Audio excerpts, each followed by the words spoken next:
In alhamdulillah wa salat wa salam ala wa rasulullah. We are continuing with our topic, Keys to Living Islam. And this is one of the best topics because we are obtaining the ingredients needed to have a successful life in this world and an even more successful life in the hereafter. We talked about how it all begins with recognizing that you are on Team Allah. And if you are on Team Allah, you will begin each day of your life remembering Him. And you will end it remembering Him. And also you'll understand that He's all you need in life to succeed. So you will trust in Him and understand that there is no power, no strength, no might other than in Him. You will understand that He's the one that gives you the wherewithal to survive. And as long as you are living, He will cause you to survive. And He is also the one that gives us the information needed to make it in this world. He tells us to not get too close to anything here, to be a traveler in this world and a stranger, both of them, so you can end up successful. And today we're going to speak about another key to living and practicing in Islam, and that is to maintain pleasantry when you are by yourself and around others. And this is something that's hard for every one of us to do. When it comes to being content, when it comes to being a good Muslim, a person can fall in either one of these categories. There are some people out there who can only be good, who can only be good people, good Muslims, when they are around other people. But when they're by themselves, it's hard. Oh, I can pray. I can practice my deen. I can fulfill my obligations if I have other Muslims around me to remind me. But when I'm by myself, I get lazy. I become laxed. Many of us fall in this category. These are people who are truthful. These are people who believe in Allah, but they have weak hearts. And that's usually a warning sign that something is going on with you. If you're one of those Muslims, guys, who do better practicing your deen when you're around other people, but when you are by yourself, you are quicker to fall into sin, that's a warning sign that something's wrong. You better check yourself. Then there's another category of people. These are people. Oh, I got it backwards. Let me start over again, guys. I realized I got it written backwards here. The first group are people who can only practice the religion when they are alone. When they're around other people, they become weak. Okay, that's the first group. I'm sorry I had it backwards. The first group are people who do better when they're by themselves. When I'm by myself, I can pray. When I'm by myself, I fulfill my obligations. But when I'm around other people, I become laxed. That's a sign that something's wrong. And that's the first group. Then the second group are people who do better with others, but they're not good by themselves. These are people who are weak in faith too. These are people who really suffer from loneliness, sadness, or depression. And unfortunately, guys, a lot of Muslims fall in this category. When they're by themselves, they stop praying. When they're by themselves, they start doing sins. They get on the internet, talk to men because of loneliness, sadness, or depression. Then there's a third category of people. These are the people who are good. These are people who find it hard to practice when they are around others and when they're by themselves. These are people that's just hard to be good Muslims, period. Even if you surround them with other righteous Muslims, they're still gonna not pray or not fulfill their obligations. And when they're by themselves, they even do worse. These are people who fall victim to the dark side of their soul. Okay? And so what we need to do is ask ourselves, which group do you fall in? Are you a person who is strong when you're by yourself, but weak when you're around others? Or are you a person who's strong around others, but weak when you're by yourself?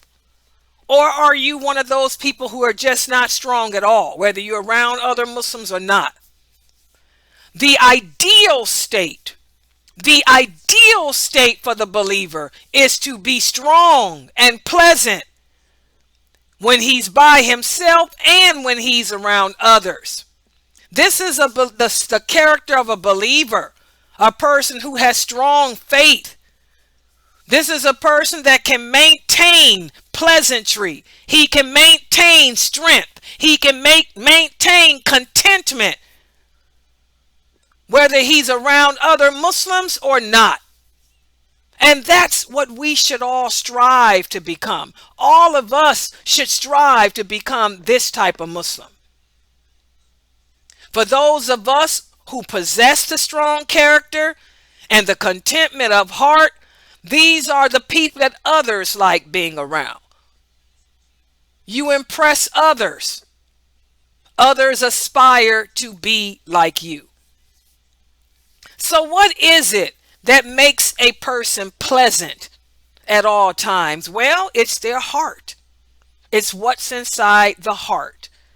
If a person has a content heart, this is the person that is in submission to Allah, whether he's by himself or around others.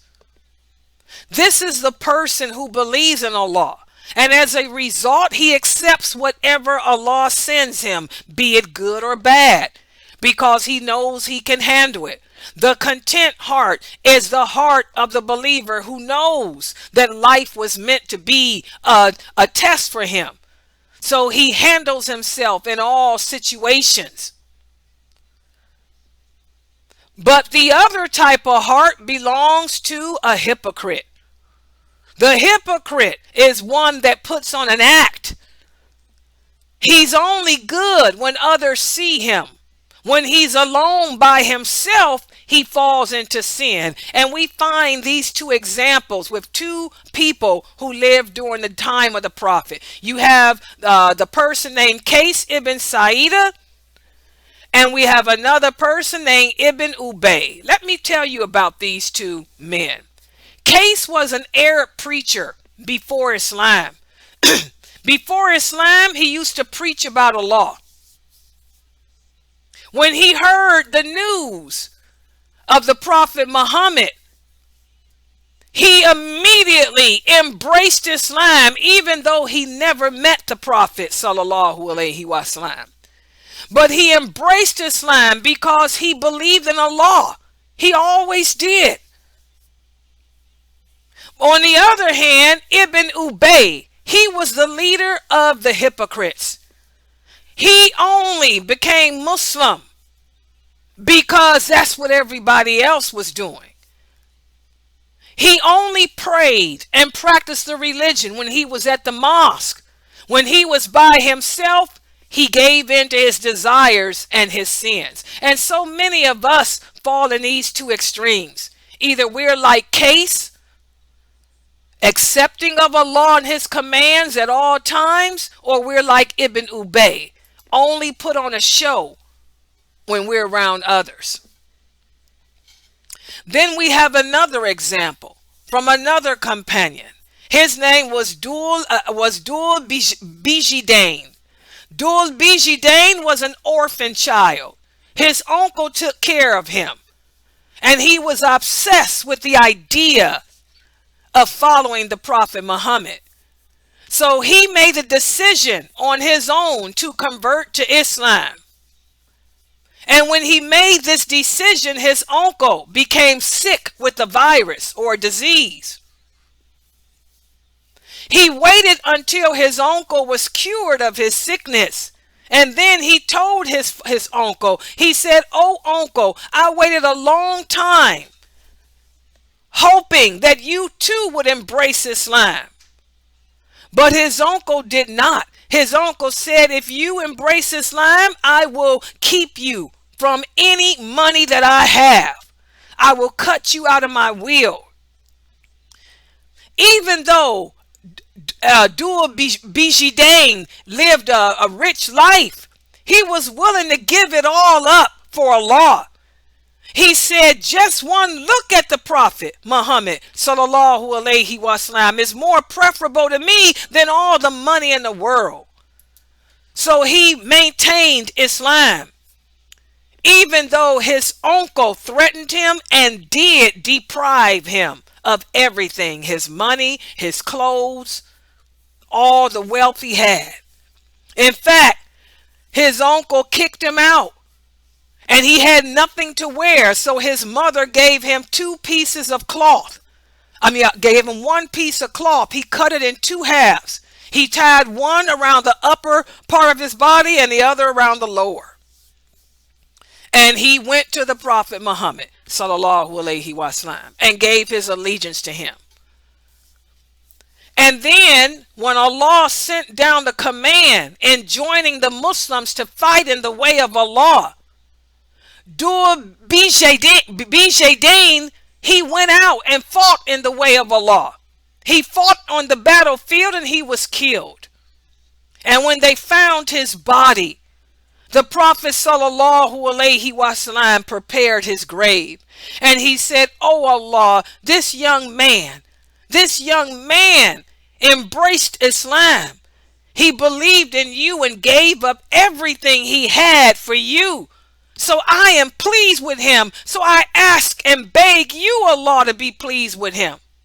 And Allah was. So here you see three different examples. Three different types of people. Some people can maintain belief and pleasantry when they're around others. Then some can maintain it only when they're by themselves. And then there's another group that can maintain it at all times, like Dhul-Bijadain was. He maintained his faith at all times. Okay? So this is a great key to living Islam, guys. We have to work on trying to maintain the strength of faith, the contentment with our choice when we're by ourselves and when we're around others, because you never know what type of test Allah will send your way. Remember, Allah will test us with the things we care about the most. He will test to see if you truly believe in him. There will come a time like now, we have the coronavirus. This is a great test for many. So many men are used to hanging out in the mosque. So many women are used to being around other sisters to help them to keep their iman strong. But now we have social distancing. You can't hang out in the mosque anymore. You can't stay around sisters for most of the day. You now have to stay in your home and practice your deen. That's your test. Are you going to maintain that strength, that pleasantry by yourself, or are you going to now succumb to sin? For those of us who are able to maintain our strength, for those of us who are able to maintain that pleasantry, we can do it because we have peace of mind. You're content with your choice. A lot of people convert to Islam, but they convert for the wrong reasons. Like Ibn Ubay, for the wrong reasons, to spy, to see if they can take it down. There's a lot of women out there who convert to Islam because their husbands come from Muslim countries.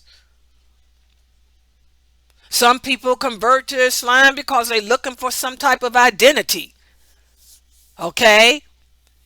But once you convert, that's when your test begins. Allah is going to test and see if you are sincere when you're around others If you are sincere when you're by yourself.